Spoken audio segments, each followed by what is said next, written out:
আমার বন্ধুগণ, আমার বাজার,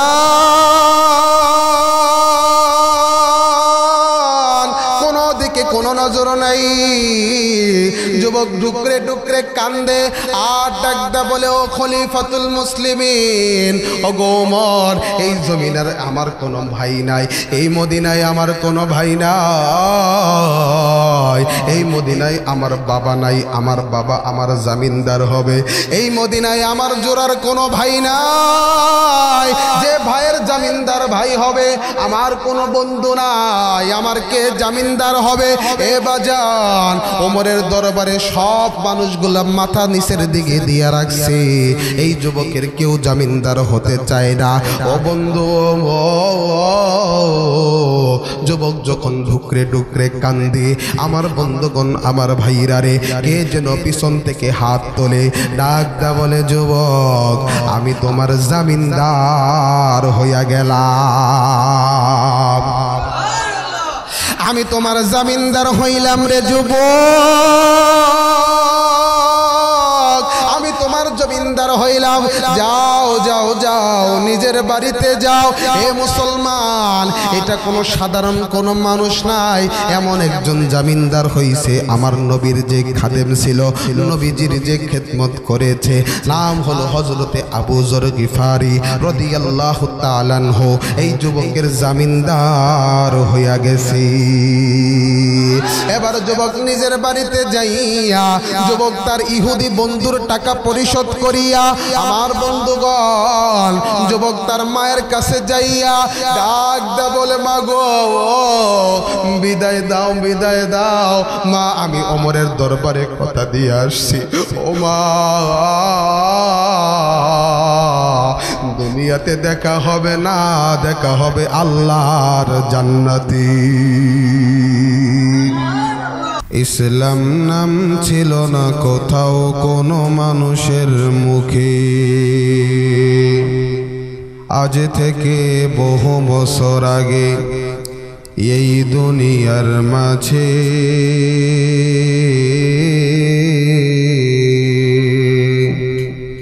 ইসলাম নাম ছিল না কোথাও কোনো মানুষের মুখে। মন্দিরে সব বাজিত ঘণ্টা, ছিল না আজান ধ্বনি,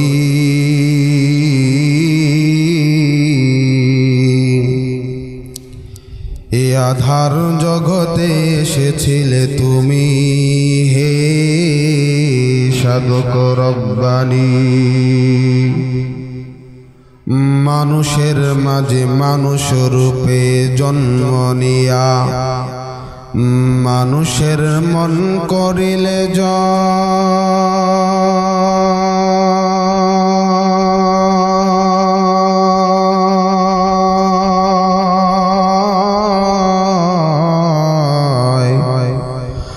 মানুষের মাঝে মানুষ রূপে জন্ম নিয়া, মানুষের মন করিলে জয়।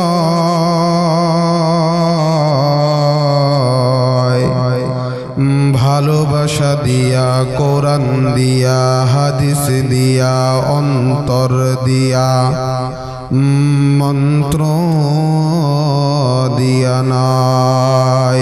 আকে আমদ নৌফলক নারাজে ও আম্বিয়া ও আউলিয়া মোহতাজ वो आके आमद नौफलक नाराजे वो अम्बिया ओ আউলিয়া মোহতাজ वो शुद्ध वजूदश रहमतुल लिल आलमीन मस्जिदे वो शुद्ध हमारो ये ज़मीन शुद्ध हज़ारा रहमते जा आफागी बर ये गैबर आहले पाके ताहिरीन। বটবৃক্ষের কোন সমাফল কে বহালো দিবস রাতে দক্ষিণ হিমেল বায়ু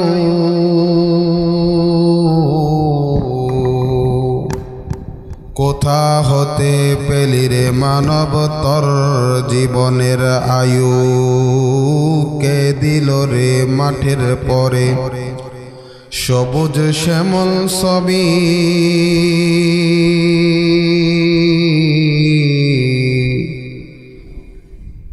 কে উঠালো সকাল বেলা আবির রাঙ্গা রবি?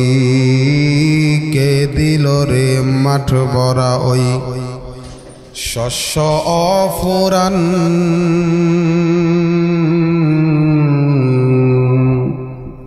চিন্তা করে দেখো মানব, এসবই আল্লাহ পাকের দান। আল্লাহ রাব্বুল আলামিন আজ থেকে বহু বছর আগে এই দুনিয়ার জমিনে মানুষগুলারে সৃষ্টি করে সৃজন করে পাঠাই দিলেন। বন্ধুগণ, আমার মানুষগুলা দুনিয়ার জমিনে চলে আসলো। ও বন্ধু, এই মানুষগুলা দুনিয়ার জমিনে চলে আসার পর বিদ্যা বুদ্ধির বারে আত্মহমিকার কারণে, দাম্ভিক্যপূর্ণ জীবন গড়ার কারণে আমার বন্ধুগণ এই মানুষগুলা আল্লাহ রব্বুল আলামিনের গোলামি বাদ দিয়া, এই মানুষগুলা আল্লাহ রব্বুল আলামিনের দাসত্ব বাদ দিয়া, এই মানুষগুলা বাপ দাদার ধর্ম লাত মানাত উজ্জাত সরস্বতী দুর্গা আফ্রোদতি, কেউ বা কালী, কেউ বা মহাদেব, কেউ বা রঙ্গি, কেউ বা টঙ্গি, কেউ বা গাছের পূজা, কেউ বা মাছের পূজা, কেউ বা চন্দ্রের পূজা, কেউ বা সূর্যের পূজা। নানান মানুষ নানাবিধ শিরিক বিদআতে যখন লিপ্ত হয়ে গেল, এই অসভ্য মানুষগুলারে ভদ্র বানানোর জন্য, এই বেঈমান মানুষগুলার ইমানদার বানানোর জন্য আমার ভাইরা রে আল্লাহ রাব্বুল আলামিন তার কুদরতি পার্লামেন্টের সিদ্ধান্ত অনুযায়ী দুইটা নিয়ামত, দুইটা বরকত, দুইটা রহমত আমার আল্লাহ নাজিল করলেন। আমার বন্ধুগণ, এক নম্বরে বিশ্ব নবী জনাবে মুহাম্মদুর রাসূলুল্লাহ সাল্লাল্লাহু আলাইহি ওয়াসাল্লামকে আমার আল্লাহ এই দুনিয়ার জমিনে পাঠাইলেন। একটু জোরে আওয়াজ দিয়া বলি সুবহানাল্লাহ। আমার বন্ধুগণ, আমার ভাইরা রে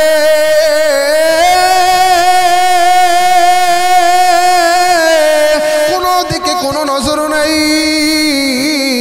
আমার বন্ধুগণ, আমার ভাইরে, দুই নম্বরে আমার আল্লাহ এই নূর নামক কোরআন আমার আল্লাহ তামাম পৃথিবীর মানুষের জন্য পাঠাইলেন। ও বন্ধু, এই পবিত্র কোরআনুল কারীমের সূরাতুল বাকারার 183 নম্বর আয়াতে আমার আল্লাহ ডাকতে বলে, দুনিয়ার মানুষ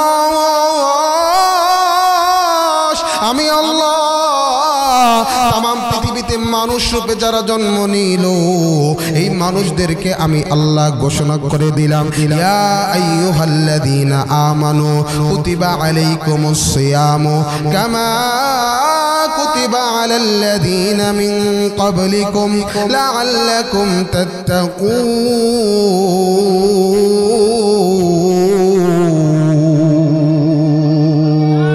একটু জোরে জবান খুলে বলি আল্লাহু আকবার। মুসলমান বন্ধুগণ, আল্লাহ ডাকতে বলে, দুনিয়ার মানুষ আমি আল্লাহ আমি তোমাদের জন্য এই রমজানের রোজাগুলোরে ফরজ করলাম। কেন বন্ধুরে, আমি রমজান মাসের রোজা দিয়া তুমি কি অর্জন করতে পারবা? রমজানের রোজা দিয়া তুমি কি হাসিল করতে পারবা? ও বন্ধু, আল্লাহ ডাকতে বলে, দুনিয়ার মানুষ শুনে নাও, শুনে নাও, লাআল্লাকুম তাত্তাকুন। এই রমজানের রোজা দ্বারা, এই রমজানের রোজা দ্বারা তুমি কি হাসিল করবা? ভাই গো, আল্লাহ ডাকতে বলে, দুনিয়ার মানুষ শুনে নাও, শুনে নাও, লাআল্লাকুম তাত্তাকুন। এই রমজানের রোজা যখন তুমি রাখিবা, এই রোজা দ্বারা বান্দা তোমার তাকওয়া অর্জন হবে। একটু জোরে জবান খুলে বলি সুবহানাল্লাহ, আরো জোরে বলি সুবহানাল্লাহ। আমার ভাইরা রে, কারো দিলের ভিতরে যদি তাকওয়া জায়গা নাই কারো দিলের ভিতরে, আল্লাহর ভয় যদি জায়গা করে, হে মুসলমান বাবাজি, ওই বান্দা কোনোদিন গুনাহ করে না, ওই বান্দা কোনোদিন অপরাধ করে না। ও ভাইজান, এই রোজার দ্বারা তোমার আমার দিলের ভিতরে, তোমার আমার অন্তরের ভিতরে আল্লাহর ভয় জায়গা নেবে, আল্লাহর ভয় ঢুকে যাবে। ও মুসলমান বন্ধু, হযরত খলিফাতুল মুসলিমিন, নাম শুনেছেন আমাদের মুসলিমদের খলিফা হযরত ওমর রাদিয়াল্লাহু তাআলা আনহু। আমার বন্ধুগণ, হযরত ওমর আল্লাহর নবীর সাহাবী, হুযায়ফাকে ডাকদা বলে, হুযায়ফা রে, আমি তোমার কাছে জানতে চাই তাকওয়া কাকে বলে, আল্লাহর ভয় কাকে বলে। ও বন্ধু, এবার হুযায়ফা ডাকদা বলে, খলিফাতুল মুসলিমিন, আমিরুল মুমিনিন, আল্লাহর ভয় কাকে বলে আপনি আমার কাছে জানতে চান? ওগো আমিরুল মুমিনিন, আপনি কোনোদিন এমন রাস্তা দিয়ে যাতায়াত করেছেন কিনা যে রাস্তার দুপাশে কাটা? ওই রাস্তা দিয়ে যখন আপনি যাতায়াত করবেন, ও আমিরুল মুমিনিন, আপনি বলেন না বলেন, তখন আপনি কিভাবে ওই রাস্তা দিয়ে চলবেন? মুসলমান ভাইরা রে, হযরতে ওমর ডাকদা বলে, হুযায়ফা রে, এমন রাস্তা দিয়ে যদি আমার চলতে হয়, রাস্তার দুই পাশে কাটা, আর আমি ওমর রাস্তা দিয়ে যাচ্ছি। ও হুযায়ফা, শুনে নাও, আমি বড় সতর্কতার সহিত চলবো, আমি বড় ভয়ে ভয়ে চলবো। কাটার আঘাত যদি আমার শরীরে লেগে যায়, কাটার আঘাত যদি আমার কাপড়ের ভিতরে লেগে যায়। এবার হুযায়ফা ডাকদা বললে, ওগো খলিফাতুল মুসলিমিন, এই যে আপনার ভয়, এই যে সতর্কতার সহিত চলা, এটার নাম তাকওয়া। কারণ তামাম পৃথিবীর ভিতরে গুনার অভাব নাই, গুনার বস্তুর অভাব নাই। ও বন্ধু, এই গুনার বস্তু থেকে বেঁচে চলা, আল্লাহর উপর ভয় করা, আল্লাহর ভয় বান্দার দিলের ভিতরে ঢোকার নাম হচ্ছে তাকওয়া। একটু জোরে জবান খুলে বলেন সুবহানাল্লাহ। এই তাকওয়া আমরা অর্জন করতে পারবো এই রমজানের রোজার মাধ্যমে। একটু জোরে বলেন সুবহানাল্লাহ। আর একটু জোরে বলা যাবে কিনা সুবহানাল্লাহ? আল্লাহর ভয় যদি বান্দার দিলের ভিতরে না থাকে, ও বান্দা সব কাজ করবে, কোন কাজের ভিতরে বান্দা আল্লাহর ভয় যদি বান্দার দিলে না থাকে, বান্দা গুনাহ করতে এক মুহূর্ত পরিমাণ সময় বান্দা ভাববে না। আওয়াজ দা বলেন, কথা ঠিক না বেঠিক? চুরি চামারি থেকে শুরু কইরা যা কিছু আছে, সুদ ঘুষ জেনা বেবিচার সব করবে, কারণ ওর দিলে আল্লাহর ভয় না। আল্লাহর ভয় হবে কেন? রমজান মাসে রোজাই রাখে না, ঠিক না বে ঠিক? আরো জোরে বলেন, কথা ঠিক কিনা? রমজানে রোজাই রাখে না, আর রোজা রাখলেও মিথ্যা কথা, গীবত, শিকায়াত সব কিছু সবার আগে আগে করে, ঠিক কিনা? রোজা রাখলেও ওই রোজা ওরে ওই তাকওয়াটা শিখাইতে পারতেছে না। আওয়াজটা বলেন, কথা ঠিক না বেঠিক? রমজানের 10 দিন চলে গেছে, আজকে মাঝখানের 10 দিন নাজাতের 10 দিন চলতেছে, মাগফিরাতের 10 দিন চলতেছে, এরপর নাজাত চলে যাবে, কিন্তু আপনার দিলের ভিতরে তাকওয়া অর্জন হয়েছে কিনা এবার আপনি চিন্তা করুন। মুসলমান বন্ধুরে, লম্বা চোরা কোন বয়ান নয় আমার ভাইরা রে, আমার বন্ধুগণ, তাকওয়া কাকে বলে এই কথা আমি আপনাদেরকে বুঝাইতে যাইয়া, ও বাবাজি, হযরতে ওমর রাদিয়াল্লাহু তাআলা আনহুর কথা আল্লাম। ও বন্ধু, হযরতে ওমরের জামানায় রাখালের দিলের ভিতরে কেমন আল্লাহর ভয় ছিল। ও বাজান, হযরতে ওমর বিভিন্ন সময় ছদ্মবেশে বিভিন্ন রকম মানুষের কাছে যাইত, তার প্রজাদের অবস্থা জানতো। আমার বন্ধুগণ, এবার হযরতে ওমর রাদিয়াল্লাহু তাআলা আনহু ছদ্মবেশে আমার বন্ধুগণ রাস্তা দিয়ে হাঁটতেছেন। এবার ওমর নজর করে দেখে পাশে এক রাখাল বকরি চড়াইতেছে। এবার হযরতে ওমর তার মুখটাকে ডাকিয়া আমার বন্ধুগণ ওমর ওই রাখালের কাছে যাইয়া ডাক দা বলে ভাই গো আমি এক মুসাফির, তুমি যদি তোমার বকরির থেকে আমারে একটু দুধ দিতা, আমি দুধ দহন করে দুধ খাইয়া আমি আমার তৃষ্ণা মিটাইতাম, আমি আমার কলিজাটা ঠান্ডা করতাম। রাখাল ডাকদা বলে ভাইজান আমি তো বকরি চড়ানোর মালিক, দুধ দেওয়ার মালিক আমি নই। একটু জবান খুলে বলেন আল্লাহু আকবার। দুধ দেওয়ার মালিক আমি নই, আমি বকরি চড়ানোর মালিক। আমার মালিক আমাকে বকরি চড়াইতে বলছে, দুধ দেওয়ার অনুমতি আমাকে দেয় নাই। ও বন্ধু আমি আপনি হইলে গো বলতাম বকরি নিয়ে যাও আর কিছু টাকাও আমারে দিয়া যাও। একটু জবান খুলে বলেন কথা ঠিক না বেঠি? আল্লাহর ভয় যদি বান্দার দিলে না থাকে রে, বান্দা গুনাহ করতে আর কোনো পিছপা হয় না। এ মুসলমান বাজান, আর যদি বান্দার দিলের ভিতরে আল্লাহর ভয় ঢুকে যায়, বান্দা গুনাহ হওয়ার সাথে সাথে বান্দা ডাকতা বলে পালি গো তুমি আমারে গুনাহগার হিসাবে কাল কিয়ামতের ময়দানে দাঁড় করাইও না। একটু জোরে আওয়াজ দা বলেন কথা ঠিক না বেঠিক? আমার বন্ধুগণ আমার বাজান,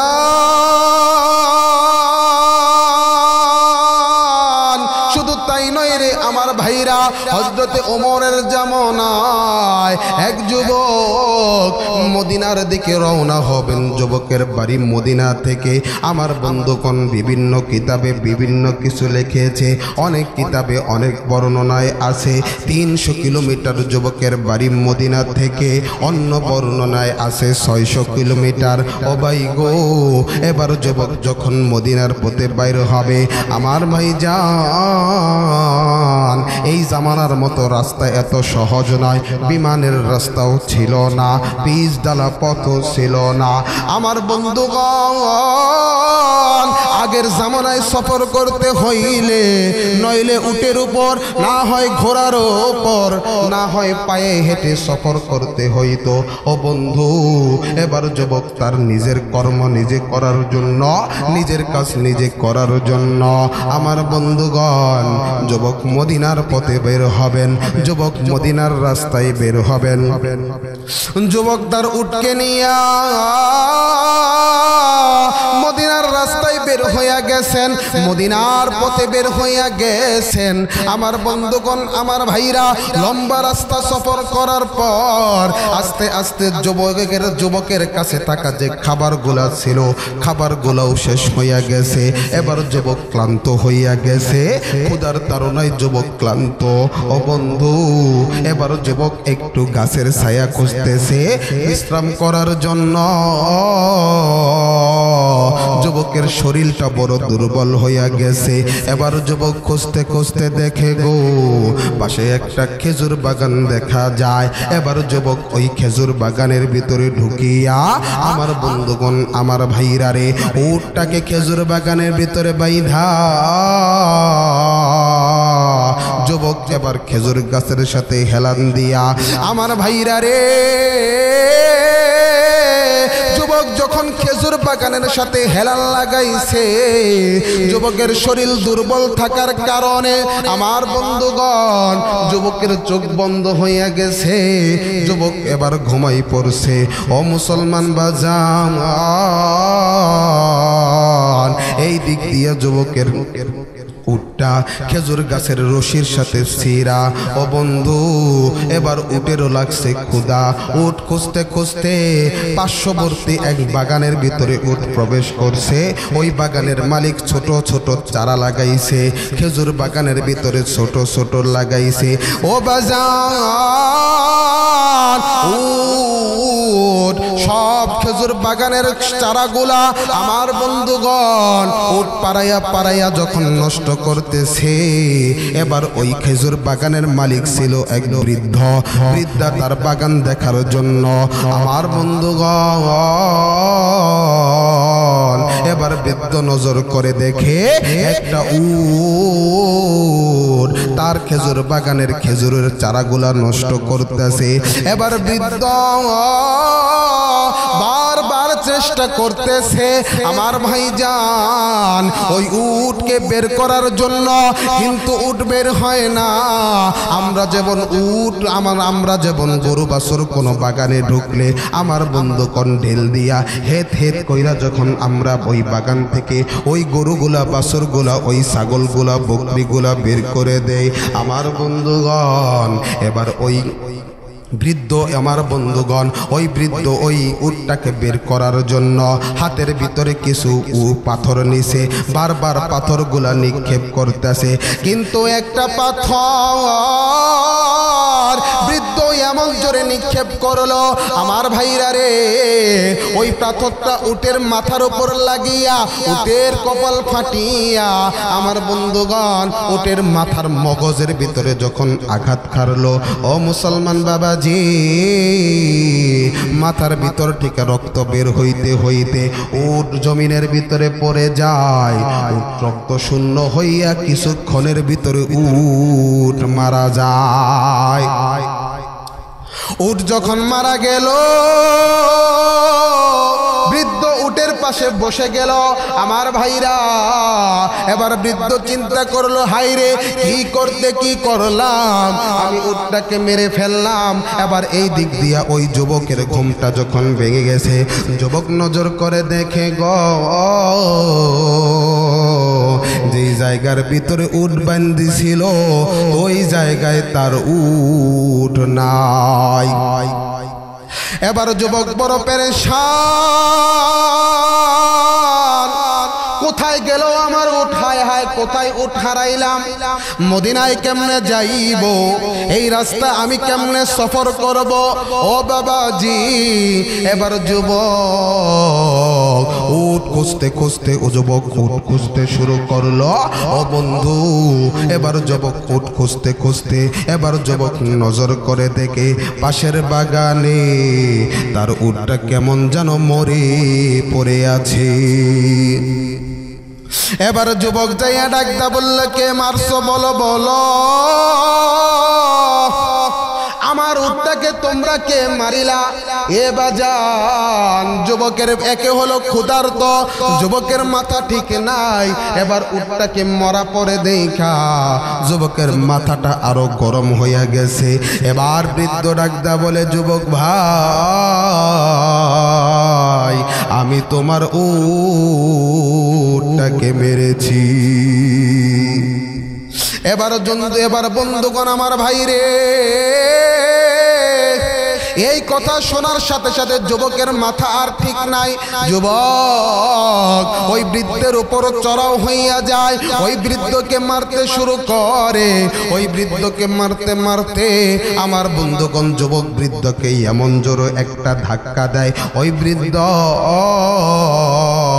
ধাক্কা খাইয়া জমিনের ভিতরে পড়ে যায়। বৃদ্ধর মাথাটা পাথরের ভিতরে যখন পড়ে যায় ও বন্ধু মাথাটা ঠাস করে যখন ফেটে যায়, ওই বৃদ্ধর মাথা দিয়ে রক্ত বের হতে থাকে। রক্ত বের হতে হতে ওই বৃদ্ধ ওই জমিনের ভিতরে মরে পড়ে যায়। এবার যখন মরে যায় এবার যুবকের হুঁশ ফিরে আসে।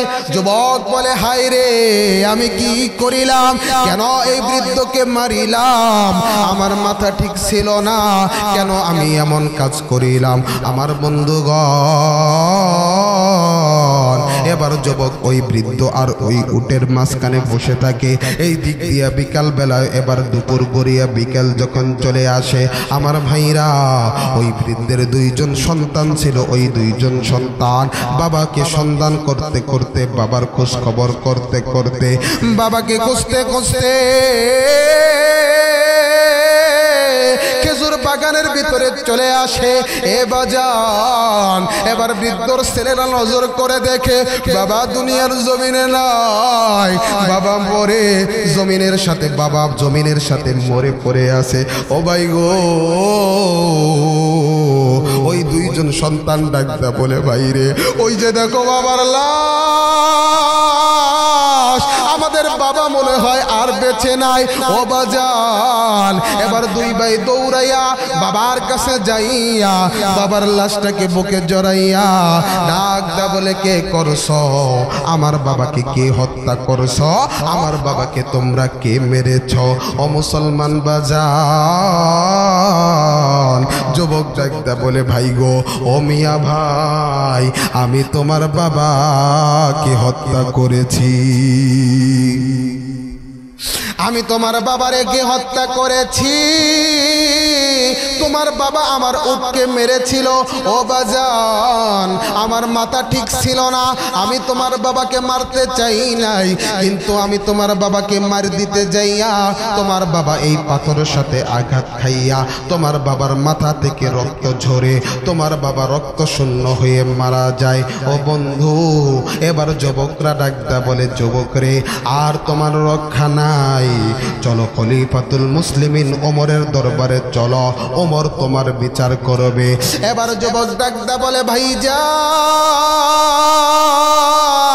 ইচ্ছা করলে আমি পলায়া যাইতে পারতাম না, আমি পলায়া যাই নাই, কারণ আমার দিলের ভিতরে দুনিয়ার কোন মানুষের ভয় নাই, আমার দিলে আল্লাহর ভয়, আমার দিলের ভিতরে আল্লাহর ভয়।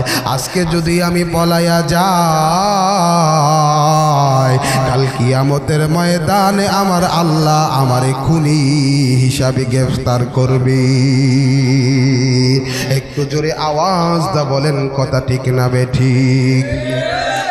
যুবক ডাকদা বলে, ভাইজান, আজকে যদি আমি পলায়া যাই, আজকে যদি আমি পলায়া যাইতাম, তোমরা আমাকে ধরতে পারতা না, তোমরা আমার সন্তান জানতা না, কিন্তু কিয়ামতের ময়দানে আমার আল্লাহ খুনি হিসাবে আমারে ধরতো, খুনি হিসাবে আমার আল্লাহ আমারে গ্রেফতার করতো।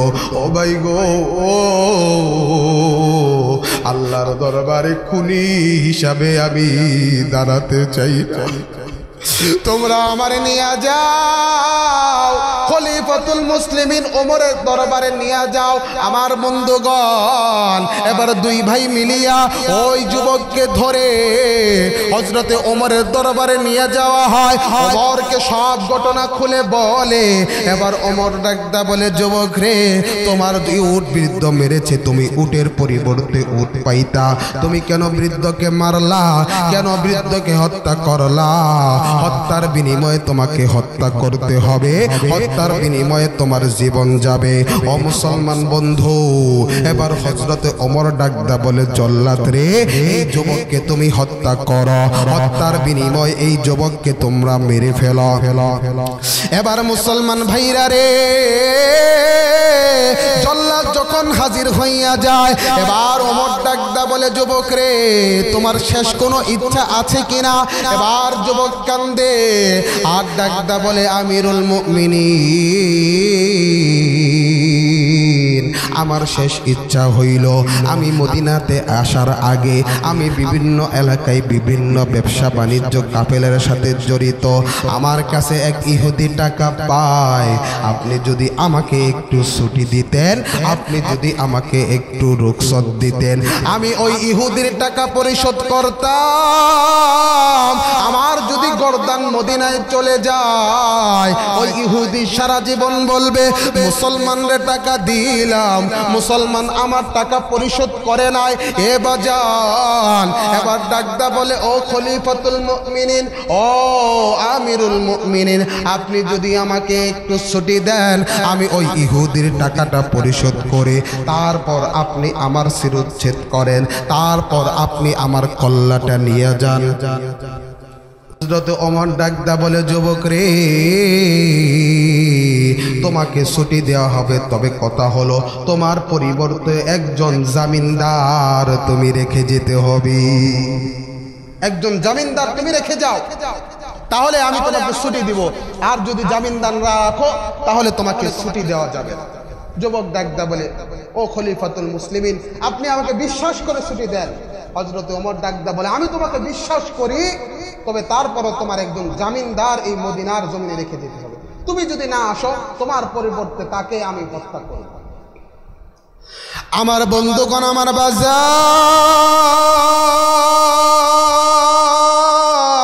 কোনো দিকে কোনো নজর নাই।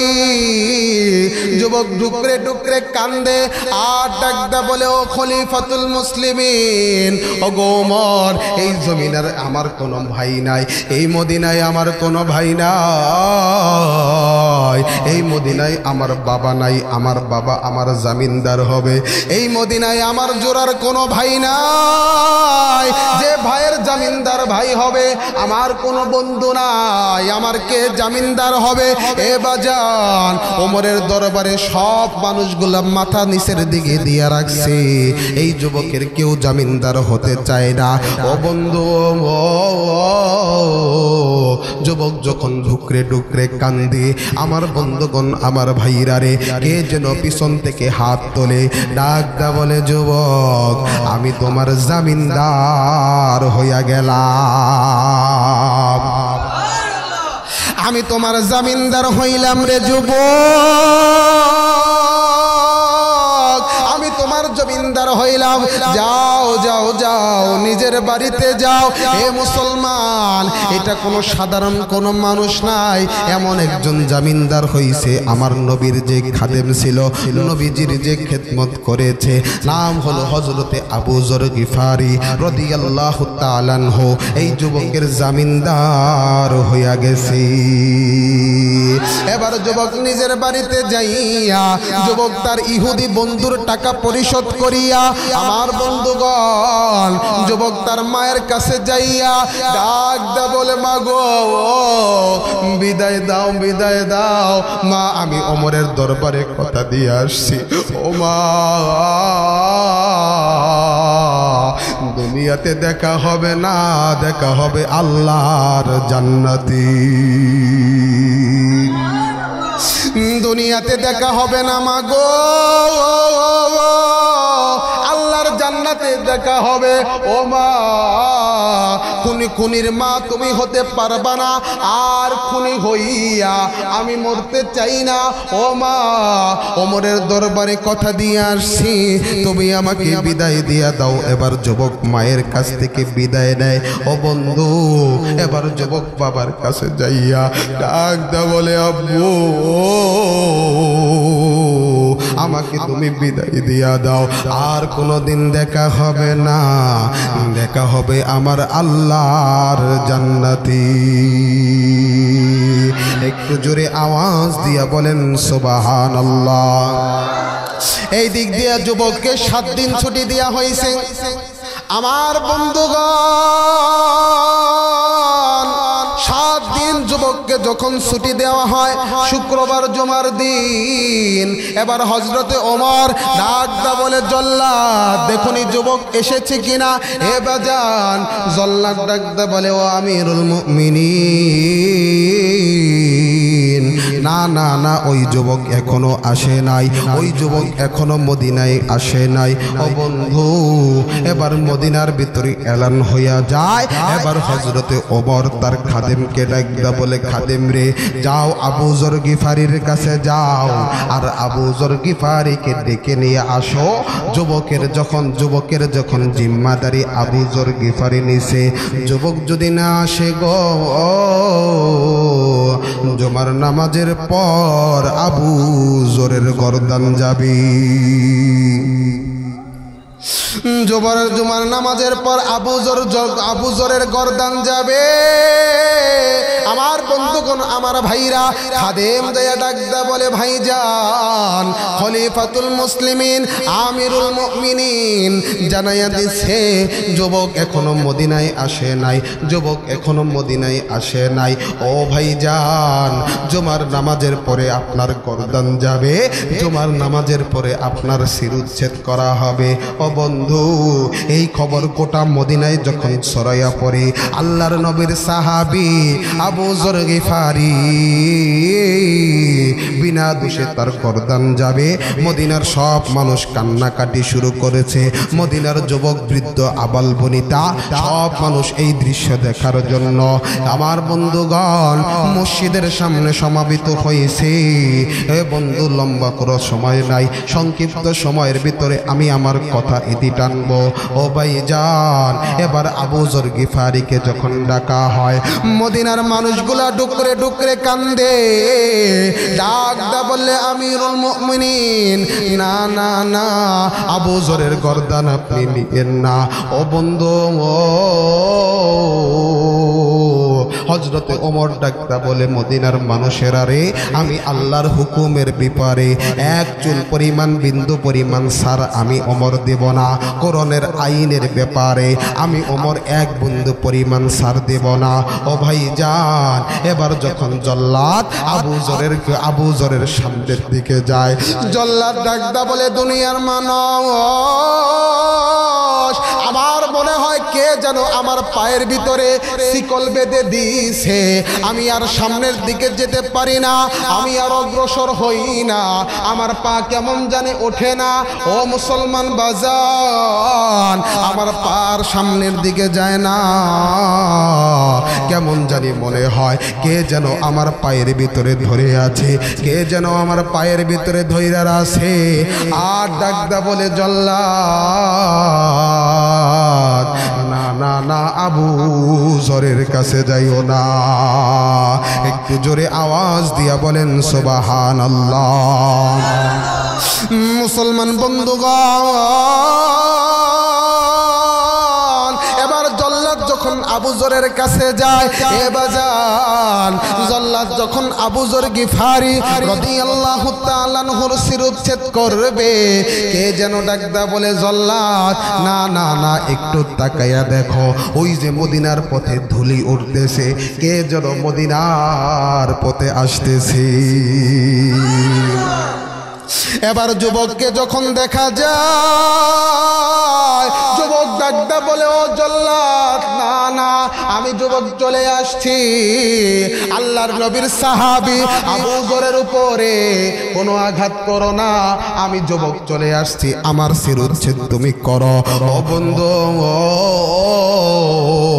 যুবক যখন মদিনার জমিনের উপর নামে হযরতে ওমরের সামনে যখন দাঁড়ায় ওমর ডাকদা বলে যুবক রে আমি তো তোমাকে আনার জন্য কোনো লোক পাঠাই নাই, কেন তুমি আবার ফিরে আসলা? তুমি যদি ফিরে না আসতা আমি তোমাকে ধরতে পারতাম না, তুমি তো মুক্তি পাইয়া চাইতা। যুবক ডাকদা বললে আমিরুল মুমিনিন না না না আমি কিয়ামতের ময়দানে খুনি হিসাবে দাঁড়াতে চাই না। এক মুসলমান ভাই আমার জিম্মাদারি নিছে এ বাজান আমি যদি ফিরে না আসি সারা জীবন মুসলমানরা বলবে এক মুসলমান ভাই আরেক মুসলমান ভাইকে সাহায্য করতে যাইয়া বিপদে পইরা গেছে, ঠিক কিনা? এক মুসলমান ভাই আরেক মুসলমান ভাইকে সাহায্য করতে যাইয়া এই জন্য বিপদে পড়ছে, এই জন্য আমি আমার নিশ্চিত মৃত্যু যাই নাও, এই জন্য আমি এই মদিনার জমিনে চলে আসছি।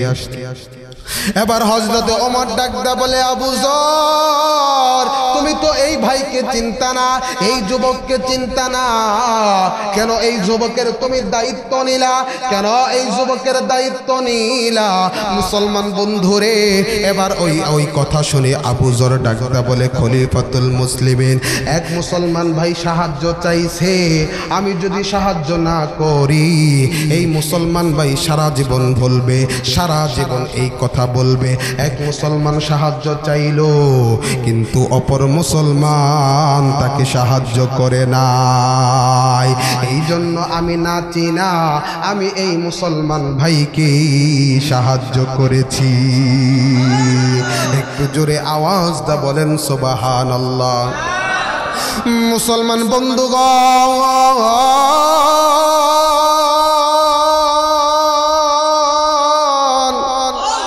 এই কথা শোনার পর ওই দুই ভাই ডাকদা বলে ও আমিরুল মুমিনিন আলামিন আমরা কেন মাফ করব না? এক মুসলমান অনাকাঙ্ক্ষিতভাবে হত্যা করেছে, আর আমরা যদি তাকে মাফ না করি সারা জীবন আমার আল্লাহ সারা জীবন মুসলমানরা বলে যাবে এক মুসলমান ভাই মাফ চাইছে আরেক মুসলমান মাফ করে নাই। ওগো খলিফাতুল মুসলিমিন আমরা এই যুবককে মাফ করে দিলাম।